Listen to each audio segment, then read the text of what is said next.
Maganda yung features, tsaka mura lang. 8 megapixel na dual flash siya. Yung speed. Applicable yung mga apps na gusto ko, like Facebook, Twitter. Swak to sa akin. Parang gusto ko nang ayaw ko nang bitawan, laruin ko na ulit. You can watch television anytime, anywhere. Mabilis, like walang delay. It's easier for me to look and browse. Parang nasa kanya na lahat. Wow. Malaki yung screen ng phone. Grabe. Mura lang. Maganda yung screen, malaki siya. Saka sensitive yung screen niya, so hindi siya mahirap i-manipulate, ganyan. Vibrant yung display niya. Responsive naman yung sa touchscreen niya. Sa display niya, vibrant din yung kulay. Pwede na, widescreen to eh. Ganun sa screen ko eh. Mas mabilis yung internet, malaki yung screen ng phone. 3D na siya. Mostly mobile internet talaga ako eh. Facebook, Instagram, Twitter. Yung speed, ganun po. Tsaka kung meron yung applicable yung mga apps na gusto ko, like Facebook, Twitter, mga Instagram, ganun. Nandito naman kasi lahat, no? Yung mga hinahanap ko na nandito naman lahat. Dual SIM siya.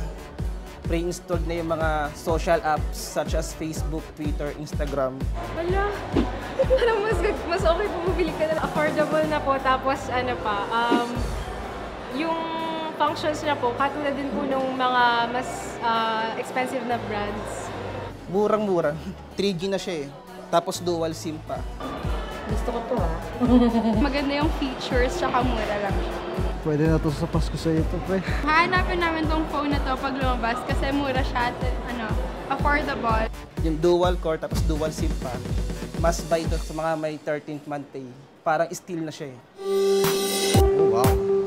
That's really interesting. Especially na it's in one phone. It's already Wi-Fi, 3G. Happy ako sa phone na ganito. Parang napaka-high-end niya. Ito yung phone na belong sa akin. Quality of the camera, I guess. As I can see naman, mas malinaw. Portable TV, kahit saan mo siya pwede dalhin. Pwede buksan. Paano yung TV? So cool. Not all the phones naman have televisions, diba? You can watch television anytime, anywhere. Seems light and fast. It's really fast when you're browsing it and mabilis talaga. Ang bilis ng ano niya. Pag sinaswipe kong ganun, ang bilis. I like the size of the screen kasi it's easier for me to look and browse. I get one. Actually maganda kasi dual core pa siya. Mabilis siyang mag-respond. Nagagawa naman niya lahat na mabilis, like walang delay. I-recommend ko rin siya sa friends ko. Seems light and fast. It's kinda user-friendly compared sa other Android phones. Mabilis siyang mag-respond sa pag ginagamit ko siya. Marami siyang features. Actually maganda kasi dual core pa siya, di ba? Parang gusto ko maglaro. Pwede pa ba? Parang nasa kanya na lahat. Ang swak to sa akin.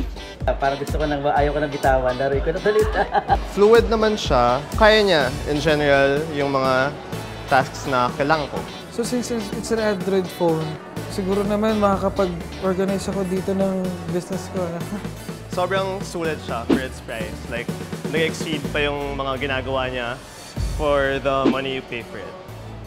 6,000. Bibiling ko na siya ngayon. Seriously. 6,000. Yung agad over siya.